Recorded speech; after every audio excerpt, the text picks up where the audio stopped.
فأنا ناصح لإخواني بالصدع بالحق تبيض وجوههم. السكوت في مسألة الحزبية يضرها، فاصدع بما تؤمر وأعرض عن المشركين. سلامي على دماج ورجالها والشيخ يحيى ودار العلم يا سعد بانيها. Bismillahirrahmanirrahim. Waalaikumsalam warahmatullahi wabarakatuh. Tentang masalah apakah boleh Rabb diterjemahkan dengan Tuhan. Tayyib, jawabannya adalah sebagai berikut, bahwasanya hukum asalnya nama-nama Allah tidak boleh dirubah-rubah. Tayyib, tidak boleh dirubah-rubah, diselewengkan, ditakwilkan sebagaimana yang dilakukan oleh para ahli kalam dan yang seperti mereka. Itu pertama. Kemudian yang kedua, dari sisi yang lain, tentunya Allah Subhanahu wa ta'ala menurunkan kitabnya dan mengirimkan para rasulnya untuk memperkenalkan dirinya kepada para hambanya. Jadi Allah ingin agar para hamba itu mengenal dengan jelas siapa Rabb mereka, siapa yang wajib untuk mereka sembah dan berhak untuk mereka sembah satu-satunya. Berarti apa? Berarti perlu yang namanya bayan, penjelasan. Makanya Allah Subhanahu wa ta'ala telah berfirman kepada Rasulnya sallallahu alaihi wasallam, wa anzalna ilaika dzikra litubayyana lin-nasi ma nuzzila ilaihim wa la'allahum yatafakkarun. Dan kami telah turunkan kepadamu adz-dzikr agar engkau menerangkan kepada umat manusia tentang apa yang diturunkan kepada mereka dan agar mereka memikirkan. Jadi Nabi bukan sekedar menyampaikan lafaz-lafaz tapi juga menerangkan maknanya. Baik. Kalau orang Arab saja masih perlu diterangkan makna-makna yang ada di dalam Al-Quran. Makanya Nabi menjelaskannya dengan sunnah. Maka bagaimana dengan orang non-Arab, orang yang tak tahu bahasa Arab? Baik, tentunya mereka lebih layak lagi untuk memerlukan yang namanya penjelasan. Nabi bukan hanya diperintahkan menyampaikan lafaz, tapi juga menerangkan maknanya. Baik, demikian pula di dalam firman Allah Ta'ala, wa ma anzalna alaikal kitaba illa litubayyina lahumul ladzi ikhtalafu fihi wa huda wa rahmatan liqaumi yu'minun. Dan tidaklah kami turunkan kepadamu kitab suci ini kecuali agar engkau menerangkan kepada mereka perkara yang mereka perselisihkan di dalamnya. Mereka perselisihkan tentangnya, tentang kitab suci tadi. Dan juga sebagai rahmat, sebagai petunjuk dan rahmat untuk kaum yang beriman. Tayyib. Jadi bukan sekedar Nabi membawa kitab suci, tetapi juga menerangkan isinya, terutama perkara yang mereka perselisihkan. Nabi menerangkan. Tayyib. Dan juga sebagai hidayah, sebagai petunjuk. Bagaimana akan menjadi petunjuk sementara orang yang didakwahi tidak paham isinya. Berarti perlu dipahamkan. Tayyib. Dipahamkan itu dengan bagaimana? Bukan kita paksa mereka memahami bahasa Arab yang sedang kita pakai. Kalau kita sedang menggunakan bahasa Arab, sementara mereka sendiri baru proses untuk dijinakkan hatinya. Tak layak kita mengatakan kalian wajib bahasa Arab, padahal mereka belum tahu tauhid sama sekali, belum tahu wajibnya. Misalkan kan, belum tahu wajibnya ini dan itu, langsung diwajibkan bahasa Arab.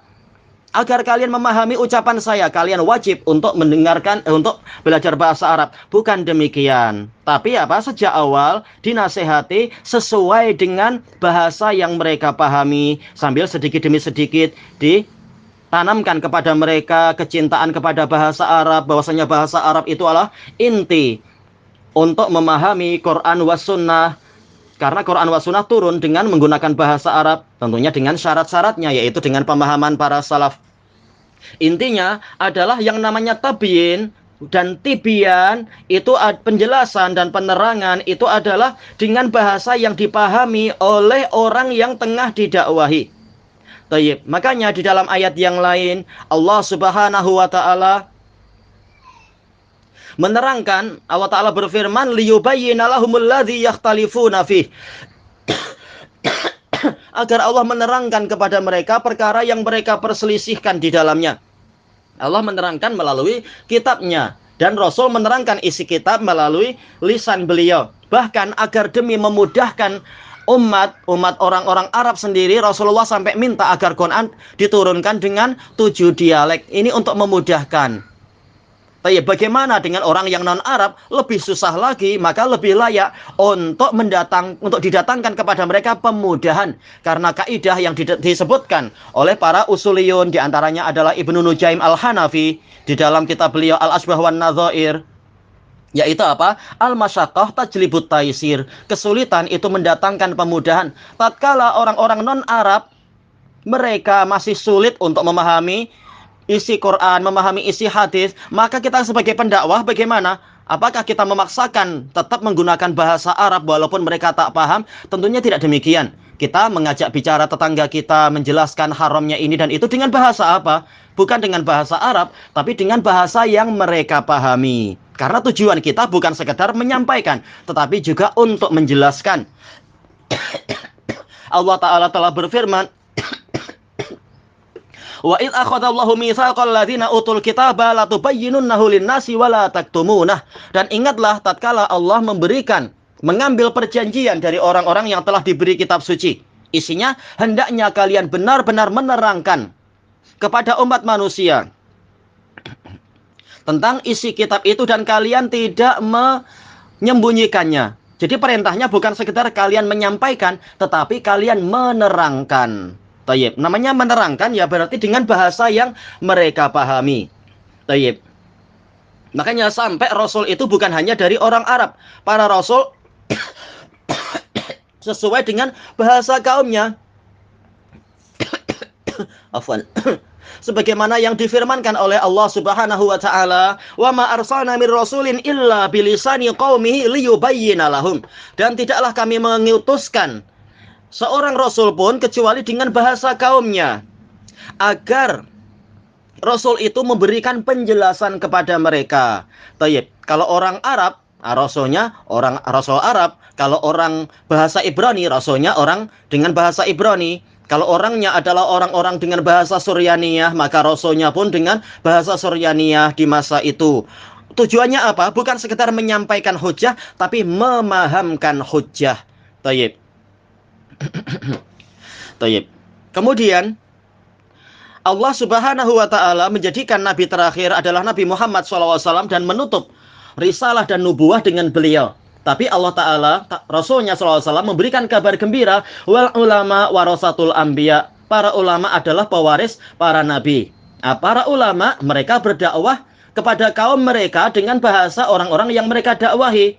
Makanya ulama-ulama yang orang asalnya adalah memang orang Afrika dengan bahasa Afrika, ulama-ulama India dengan bahasa India, demikian pula ulama mungkin yang dari Amerika dengan bahasa Amerika. Demikian pula yang orang-orang ketimuran macam kita, tentunya dengan bahasa yang dimampui oleh orang-orang di sekeliling kita. Demikian pula para juru dakwah yang membantu para ulama. Apakah memaksakan dengan bahasa Arab? Tentunya tidak demikian tatkala berbicara dengan orang awam, tetapi dengan bahasa yang dipahami oleh orang awam tersebut, karena Rasulullah mengatakan apa itu? Yassiru wala tu'assiru. Permudahlah oleh kalian dan jangan kalian mempersulit. Tayyib. Demikian pula dalam riwayat yang lain, yassira wala tu'assira. Tayyib. Hendaknya kalian berdua, wahai Abu Musa dan juga Ka'ab dan juga Mu'adz bin Jabal, berikan kemudahan dan jangan kalian berdua mempersulit. Tayyib. Sementara kesulitan itu mendatangkan pemudahan. Bagaimana pemudahan untuk orang awam dalam segi bahasa? Kita mendakwahi mereka dengan bahasa mereka. Itulah cara yang benar. Tayyib. Berarti di antaranya dan dakwah bukan hanya masalah fikih, bukan hanya masalah akhlak, bukan hanya masalah mungkin masalah politik atau apa, tetapi juga masalah tauhid. Bahkan itulah yang paling besar, tauhid rububiyah, uluhiyah dan asma wa sifat. Maka bagaimana agar orang tahu apa makna ilah? Dijelaskan ilah artinya adalah al-ma'luh, al-ma'bud, yaitu yang berhak disembah, yang berhak untuk diibadahi. Maka demikian pula masalah Rabb. Orang awam tak tahu apa itu Rabb, maka dijelaskan dengan bahasa yang mereka pahami. Telah disebutkan oleh Syekhul Islam Ibnu Taimiyah, Ar-Rabb adalah Al-Murabbi, Al-Khaliq, Ar-Razik, Al-Mudabbir, Al-Muhyi, Al-Mumit, Al-Hadi, dan seterusnya. Rabb adalah yang mendidik, yang memelihara, yang menciptakan, yang memberikan rezeki, yang mengatur, yang menghidupkan, yang mematikan, yang memberikan hidayah, dan seterusnya. Tayyib, itulah definisinya. Nah, sekarang, apakah mungkin di masing-masing bahasa itu, di masing-masing kaum itu ada bahasa yang mewakili? Kalau mungkin, maka kita gunakan itu sebagai pemudah, sebagai bentuk untuk memudahkan. Maka kalau memang seperti misalkan apa itu Al-Malik, yaitu raja, memang terbukti di bahasa kaum itu bahwasanya Malik itu adalah raja, maka kita boleh menerjemahkan Malik artinya raja, sebagaimana kita menerjemahkan misalkan apa, Malikin Nas, raja manusia. Demikian pula Maliki Yaumiddin untuk qiraah Waras, Qalun, Duri, dan lain-lain itu. Tayyib, raja hari pembalasan, hari pengadilan, dan semacam itu. Atau Malik, kalau terbukti Malik itu di dalam bahasa tersebut artinya yang menguasai, maka boleh, seperti dalam terjemahan-terjemahan yang biasa dipakai oleh para ustadz kita juga, yang menguasai hari pembalasan. Demikian pula Ar-Raziq. Kalau memang terbukti di bahasa itu Raziq artinya yang memberikan rezeki, maka kita katakan yang memberikan rezeki untuk memudahkan. Demikian pula Ar-Rabb, kalau memang terbukti, ana tidak mengatakan wajib dan pasti, tetapi apa? Kalau terbukti bahwasanya di bahasa kaum itu istilah Rabb itu memang istilahnya adalah Tuhan, maka apa dalil yang melarang untuk kita menjelaskan kepada umat ini yang biasa kalian pahami sebagai Tuhan? Rabb itu artinya Tuhan, kemudian Ar-Rahman artinya yang maha pengasih, Ar-Rahim artinya yang maha penyayang, kemudian misalkan apalagi yaitu apa? Yadun artinya adalah tangan. Walaupun kita setiap kali menjelaskan di waktu mensyarah kita katakan Rahman yaitu apa? Kasih sayang Allah tidak seperti kasih sayang makhluk, tangan Allah tidak seperti tangan makhluk, kekuasaan Allah tentunya tidak seperti kekuasaan makhluk, tapi lebih sempurna lagi tanpa mungkin untuk dibandingkan oleh dengan para makhluk. Nah, demikian pula masalah tadi. Makanya untuk orang Inggris tak boleh kita paksakan, orang Inggris yang masih awam, Rabb. Sebenarnya mereka tak paham apa itu Rabb, tetapi kalau memang terbukti di bahasa mereka yang namanya pencipta, pemelihara, pemberi rezeki itu dipanggil sebagai Lord, misalkan, maka apa dalil yang melarang untuk kita jelaskan kepada mereka bahwasanya Ar-Rabb itu yang biasa kalian panggil sebagai Lord. Tayyib, Lord of Universe, yaitu penguasa alam semesta, pencipta alam semesta, pemimpin alam semesta. Apa salahnya untuk memudahkan, untuk mendekatkan? Tayyib. Dan semakin mereka belajar, semakin kita masukkan penjelasan yang lebih rinci, pemahaman dan definisi yang lebih mendalam dan sebagainya. Tayyib. Sebagaimana nar, siapa para ustadz yang memaksakan untuk mengatakan selalu menyebut nar? Orang awam mungkin tak paham apa itu nar. Maka kita menggunakan bahasa yang untuk yang mereka pahami, yaitu nar maksudnya adalah neraka. Tayyib. Untuk mendekatkan tanpa kita mengatakan sama dengan neraka-neraka yang dibayangkan oleh umat manusia dan sebagainya. Tayyib. Surga yaitu jannah adalah surga dan sebagainya. Ini untuk pendekatan makna. Karena apa? Kita diperintahkan untuk bertakwa semampu kita. Dan kita bukan menjadi pemaksa terhadap manusia, terutama orang-orang awam yang mereka belum paham. Mereka masih tengah dijinakkan hati mereka untuk mau belajar lebih baik, untuk mau taat lebih baik, mendekat kepada Allah lebih baik, dan sebagainya. Tayyib. Dan seterusnya pembahasannya seperti itu. Tayyib. Sebagaimana dalam masalah fikih kita terkadang menggunakan lafaz talak, terkadang kita menggunakan lafaz cerai karena orang awam paham, yaitu orang awam paham bahwasanya memahami at-talaq artinya adalah cerai. Sebagaimana kita tidak alergi, yaitu apa? Nikah kita terjemahkan dengan apa? Perkawinan misalkan, atau sebaliknya, dan seperti itu. Baik. Ini misalkan, demikian pula tatkala kita mendakwahi orang Jepang, apakah kita akan memaksakan dengan bahasa Arab semuanya tanpa kita terjemahkan? Itu termasuk bagian dari penerjemahan. Maka penerjemahan dalam fikih itu boleh, demikian pula penerjemahan dalam akidah, karena kita mendapatkan tanggung jawab dari Allah untuk menerangkan kepada umat manusia tentang Rabb mereka, agar mereka itu paham. Kalau sekedar dikatakan, kalian jangan takut karena Allah itu Ghani. Orang Jepang tak paham apa itu Ghani. Ini kita bicara dengan orang awamnya, bukan bicara tatkala kita bicara dengan thalibul ilmnya. Tapi orang yang belum paham, demikian pula orang Inggris misalkan, demikian pula mungkin orang Tanzania. Apakah kita akan paksakan Allah adalah Ghani dalam yaitu tanpa kita menjelaskan apa makna Ghani? Oh, ternyata kalau orang Inggris memahami adalah rich, mungkin apa semacam itu, kaya. Kalau bahasa kita adalah maha kaya misalkan, entah bahasa Jepang seperti apa, agar orang menjadi kagum kepada Allah. Oh, Allah maha kaya begini-begini. Dengan bahasa yang mereka pahami. Nanti setelah semakin lama mereka belajar, semakin tahulah kita kekayaan Allah tidak seperti kekayaan makhluk, tapi lebih lagi. Maka kita usahakan untuk mereka semakin terbiasa dengan bahasa Arab dan meninggalkan bahasa-bahasa kafir. Demikian seterusnya.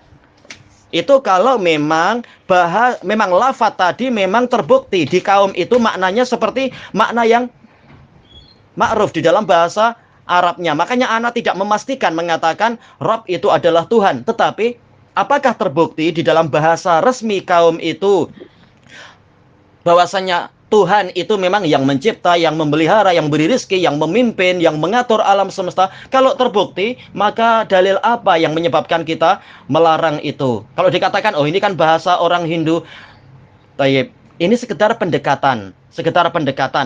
Karena apa? Kalau kita mendakwahi orang Jepang sendiri asalnya bukan orang Islam, mereka orang Shinto, dan itu bahasa mereka. Apakah dengan itu kita alergi dari istilah yang mereka pahami sudah jadi istilah? Maka cukup kita katakan bahwasanya Tuhan yang benar. Kalau untuk bahasa Indonesia, kita katakan memang kalian wahai orang Hindu menganggap Tuhan kalian ada 3 barangkali, Siwa, Wisnu, Brahma. Tetapi kita akan mengatakan Tuhan yang benar bukan itu, tetapi Allah. Ini istilah. Demikian pula Lord. Kalau orang Inggris misalkan mereka punya Lord siapa-siapa, kita katakan Lord yang benar bukan itu, tapi Lord yang benar adalah Allah. Demikian pula mungkin orang Jepang, demikian pula orang Tanzania dan sebagainya. Ini sekedar pendekatan. Apabila memang di dalam kamus resmi mereka lafaz tadi mampu untuk mewakili beberapa makna yang ada dari makna yang hak, bukan makna yang batil. Baik. Wallahu a'lam walhamdulillahi rabbil alamin.